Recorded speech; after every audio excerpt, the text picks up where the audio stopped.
also a moment of transition. In a matter of days, you will be entrusted with lives, with missions vital to our national security, and with the legacy of those who came before you. From today forward, you are more than midshipmen. You are leaders in the Navy and Marine Corps, officers in a force that stands guard over freedom on every ocean, in every time zone, every hour of every day.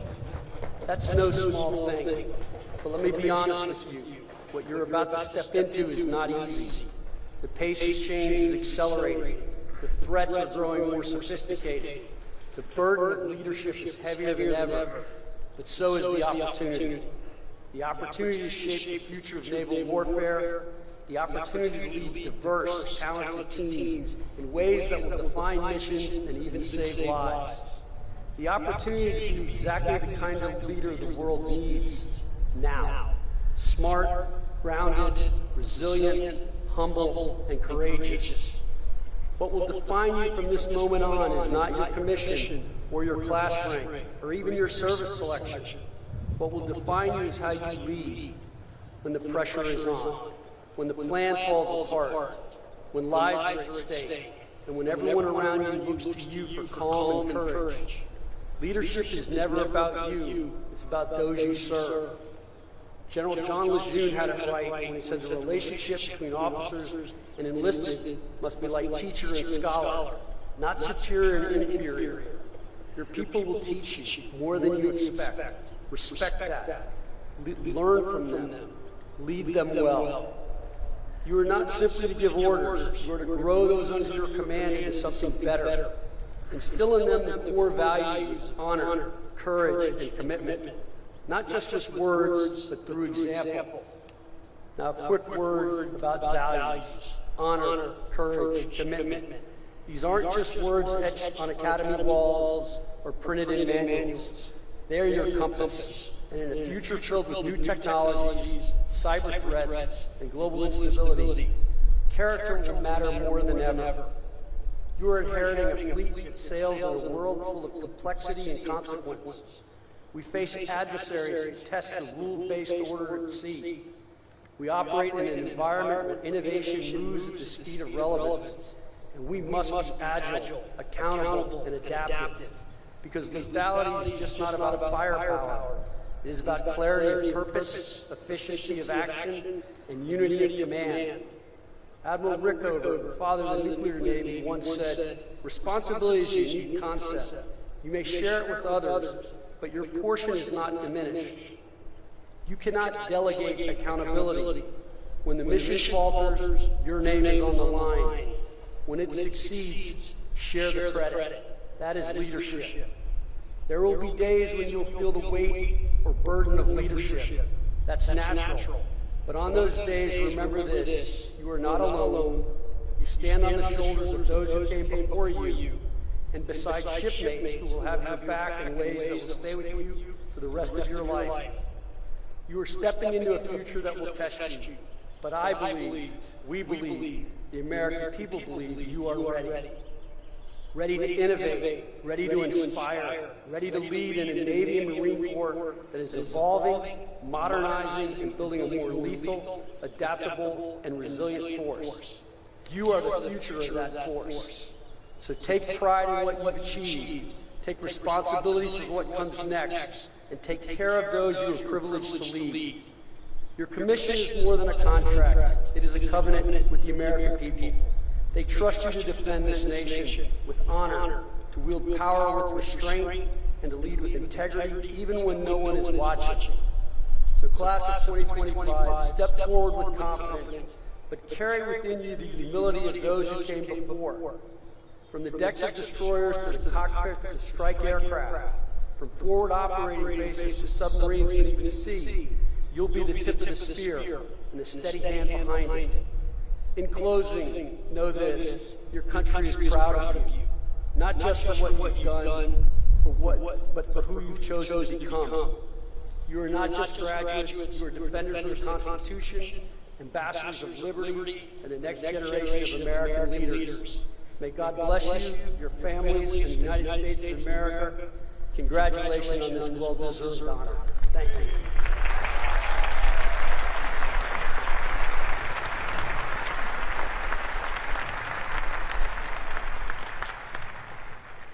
Ladies and gentlemen, it is my honor to introduce the 50th Vice President of the United States, the Honorable JD Vance.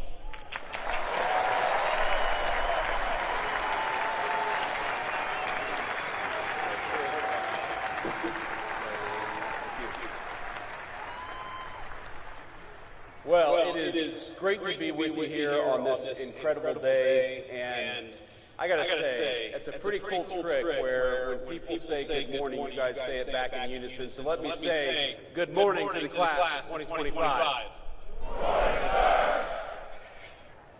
I want to say, first of all, thank you all for having me, and thank you especially to Vice Admiral David and Captain Allman for your hospitality. Thank you as well, of course, to Secretary Phelan for that great speech, Admiral Kilby, and General Smith for all that you do for our country. First off, I want to say, both from me and from President Trump, congratulations to the class of 2025.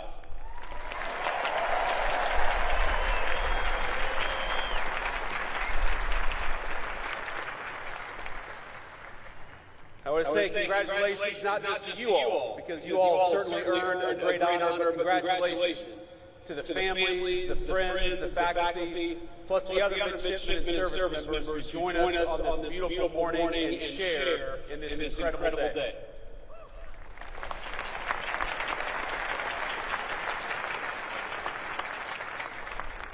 Now, it's always dangerous to give a politician a microphone. But I know that I am one of the very last things standing between you and your mission and your diploma.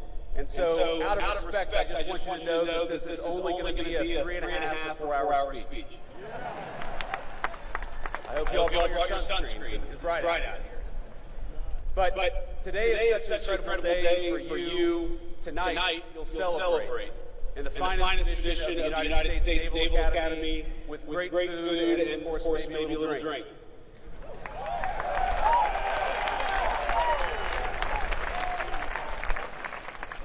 But I hope that as you celebrate, you remember that this is not just your day, as hard as you have worked for it. This day belongs to parents, grandparents, aunts, uncles, teachers, brothers, sisters, and so many others. You, all of you, are the product of an incredible legacy. People who worked hard to give you a good education, food on the table, and a sense of possibility. People who took you to church, to practices, to tutoring sessions. People who prayed for you when you struggled and celebrated with you at moments just like today. Most of you are fortunate enough to have someone here to celebrate with you. Some of you don't. But whether they are here with you or not, the very best piece of advice I can give you is to begin your life in the fleet with the spirit of gratitude. Be thankful for all the people gathered here today and those who aren't, because they made you who you are, and they got you where you are today.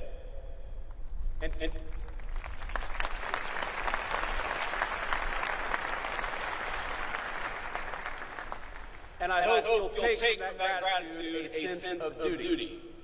You owe it to the American people, to yourselves, but most of all to the people who sacrificed so hard to get you here.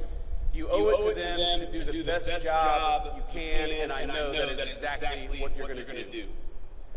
Now, it's customary in speeches like this for people like me to offer words of congratulations and maybe a little bit of advice. Of course, I just did exactly that. But you're not just graduates of some random university about to embark on careers in the private sector, and I'm not just giving another political speech. I'm your vice president. And the minute you walk off this stage with your diploma and your commission, you will be officers in the United States Navy and the United States Marine Corps, and that is an incredible thing.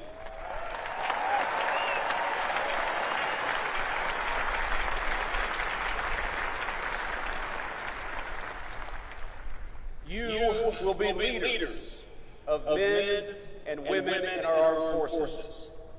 So while President Trump and I congratulate you on this incredible achievement, I also thought it would be appropriate to tell you a bit about how the President and I think of your mission in this new and very dangerous era for our country.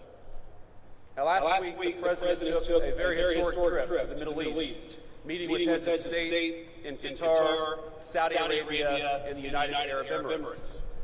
Most of the headlines focused on the trillions of dollars of new investment the President secured for our country, and that's, of course, an important thing.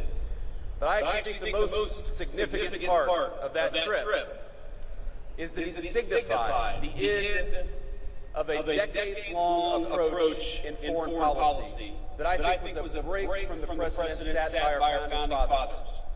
We had a long experiment in our foreign policy that traded national defense and the maintenance of our alliances for nation-building and meddling in foreign countries' affairs, even when those foreign countries had very little to do with core American interests.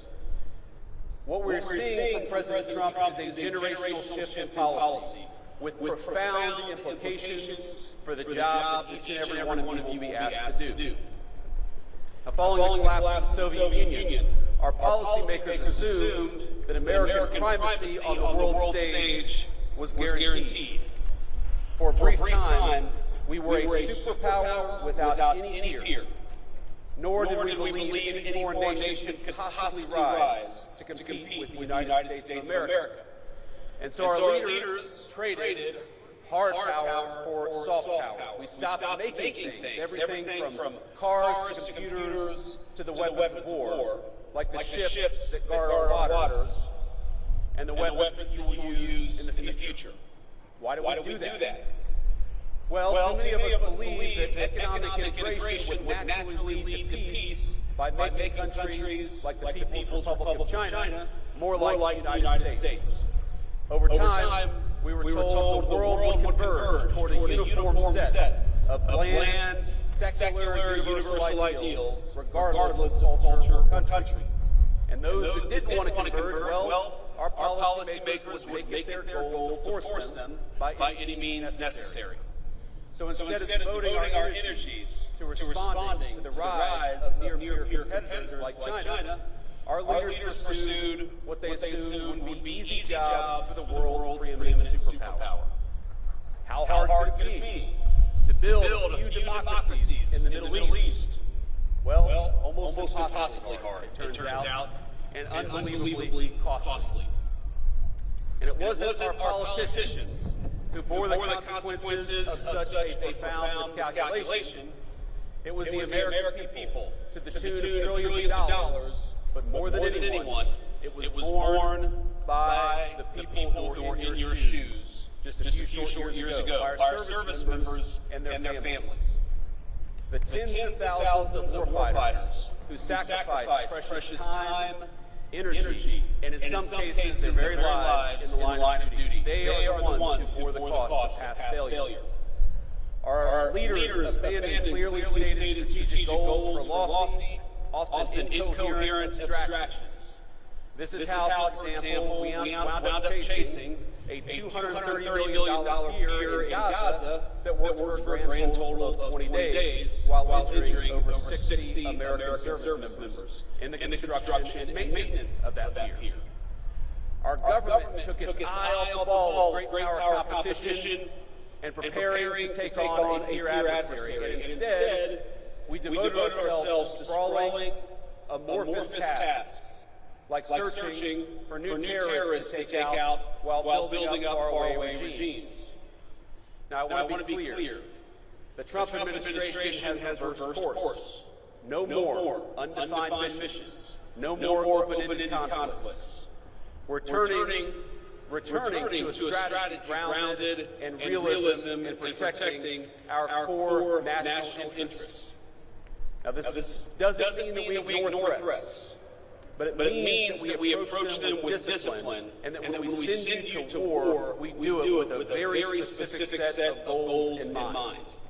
And consider how this played out in just the last major conflict we engaged in with the Houthis over in the Middle East. We went in with a clear diplomatic goal, not to enmesh our service members in a prolonged conflict with a non-state actor, but to secure American freedom of navigation by forcing the Houthis to stop attacking American ships. And that's exactly what we did.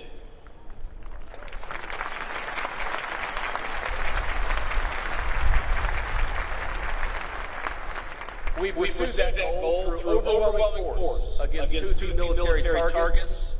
In just the first 100 days of the administration, we were able to reach a ceasefire and conflict that had been ongoing for nearly 2 years.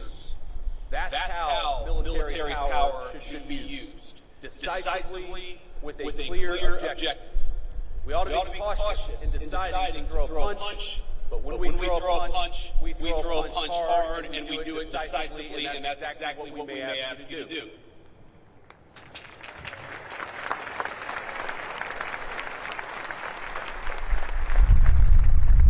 Now that shift in thinking from ideological crusades to a principled foreign policy will help restore the credibility of American deterrence in 2025 and beyond.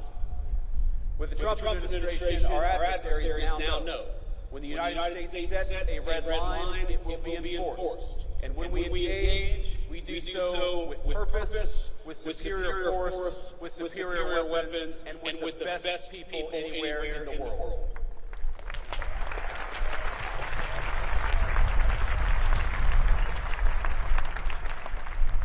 Let me say something about weapons and the future of warfare. It is, of course, a priority of this administration, not just to keep, but to widen the technological edge between the United States military and our adversaries all over the world. In the wake of the Cold War, America enjoyed a mostly unchallenged command of the commons, airspace, sea, space, and cyberspace. But the era of uncontested U.S. dominance is over. Today we face serious threats in China, Russia, and other nations determined to beat us in every single domain.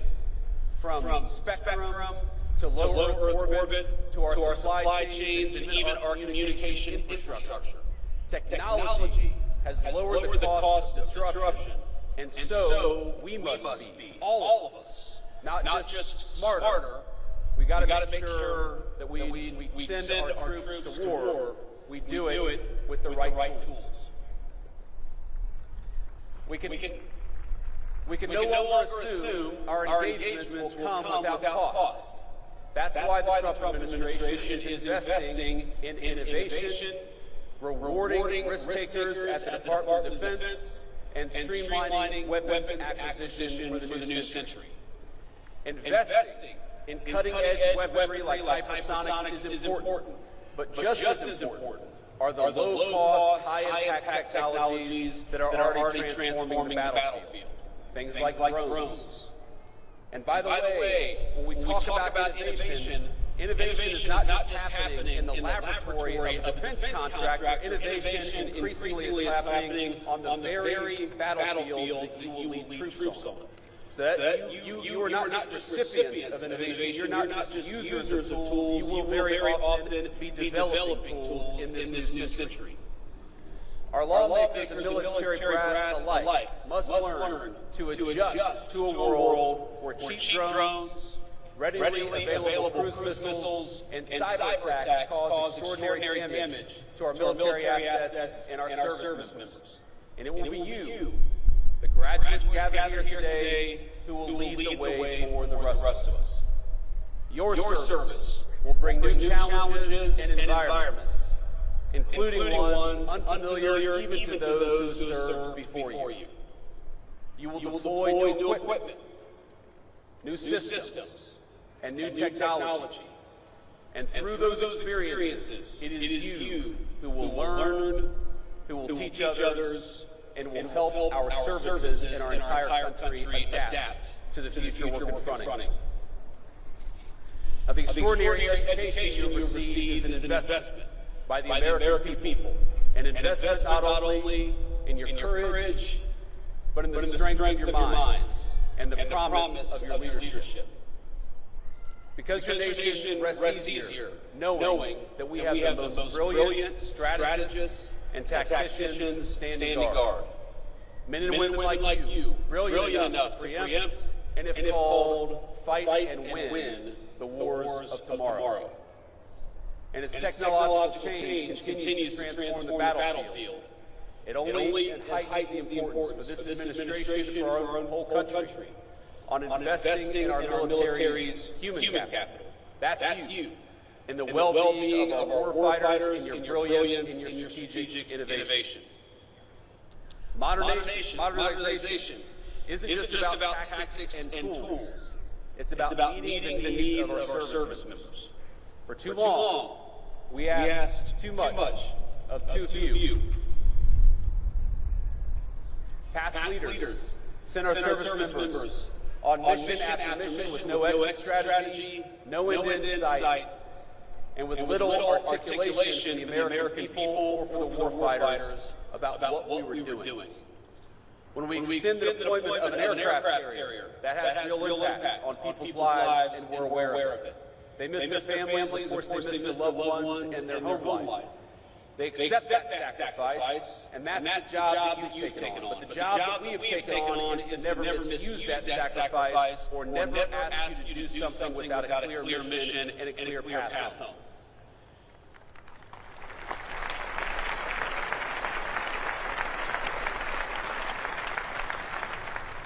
The Trump administration recognizes that our most valuable resources, it's you. It's young people who are brave enough to put on the uniform and risk your life for this country. And we promise, I promise, to cultivate that resource, to protect it, and to use it only when the national interest demands. And what makes your new life so unique is that you must take multiple perspectives. You will be junior officers, of course, answerable to commanders, captains, admirals, generals, and people like me. You will have to follow orders, even when you don't want to. And if I can offer one piece of advice from a junior enlisted guy to a bunch of new officers, to say that when you say, all do with all due respect, that is not a get-out-of-jail-free card. I got you guys are laughing back here. I got chewed out more times than I can remember because I assumed that I could say whatever I wanted to, so long as I said with all due respect for it. That's not how it works out. You learn that the hard way. But importantly, you are not just following orders. More often than not, you will be giving them. And just as I see you as our most precious resource, so you must see the men and women who call you sir and ma'am as your most sacred charge. You will not just be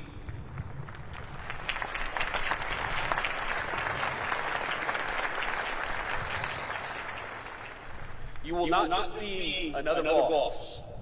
You will counsel them through triumph and tragedy. You will learn that there is no clear line between personal and professional for officers in the Navy and Marine Corps. But I encourage you to see them not just as people who must follow your orders, but as leaders in their own right, with incredible wisdom and incredible potential. Now this is shocking to think about, but there are senior enlisted people who started their careers in the Navy or the Marine Corps before you were born, who will call you sir and ma'am and follow your orders. Think about what an incredible honor that is. And think about what an incredible opportunity it is, not just to lead these men and women, but also to learn from these men and women. And that is the task before you.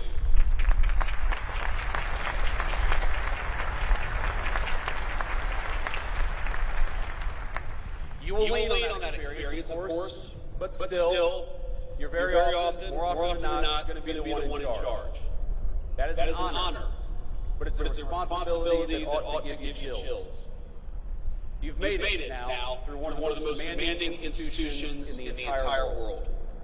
You've earned your commissions, and you've stepped forward to serve at a moment when your country needs you now more than ever.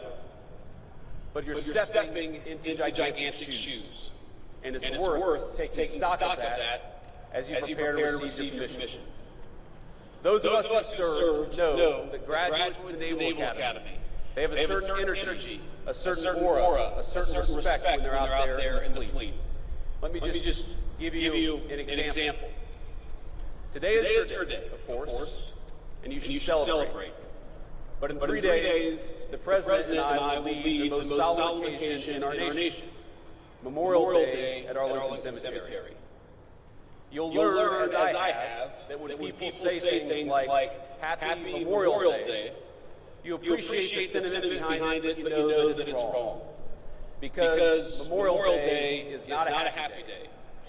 And Memorial Day is not for those who served and came home. It is for those who served and didn't. Every Memorial Day, I think about a graduate of this institution, Major Megan McClung. She was an officer I served with. She was bright, tough, and incredibly dedicated to her job. She arrived in Iraq not long after me and was killed in action not long after that. She loved this institution. And like so many that came before her, she built on its legacy in the way that she served her country.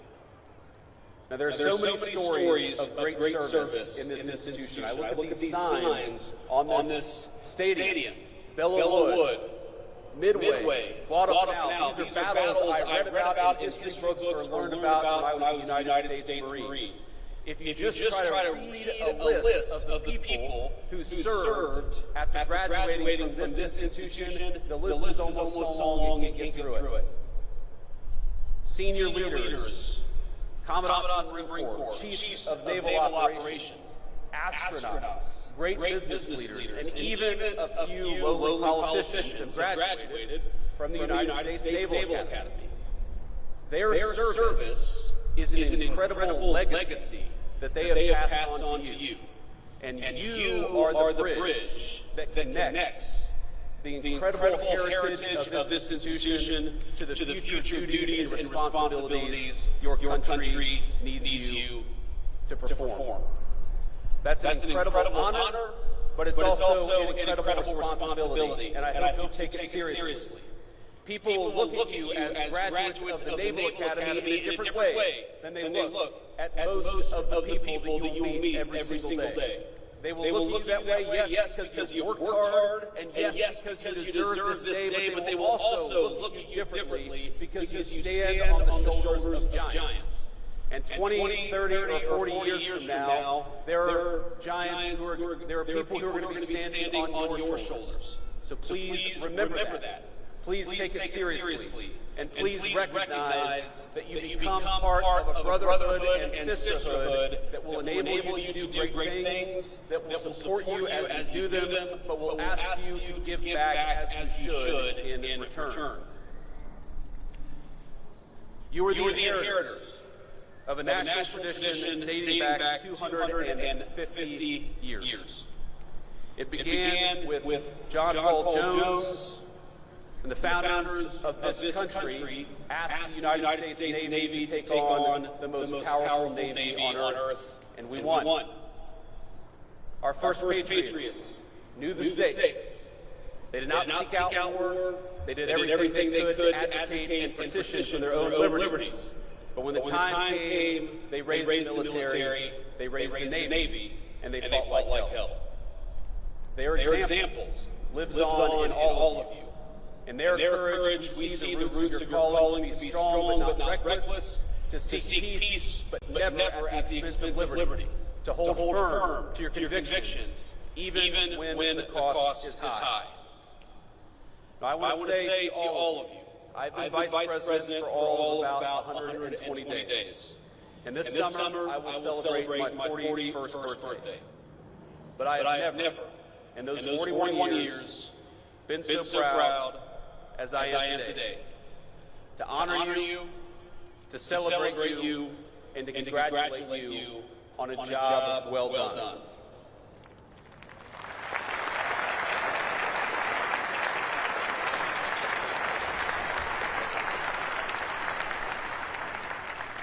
Now, I'm sure some of you share my politics and some of you don't. But I know today I speak for a grateful nation when I say we are rooting for you. Naval Academy Class of 25, we are proud of you, and we depend on you. Congratulations, Godspeed, and do great work.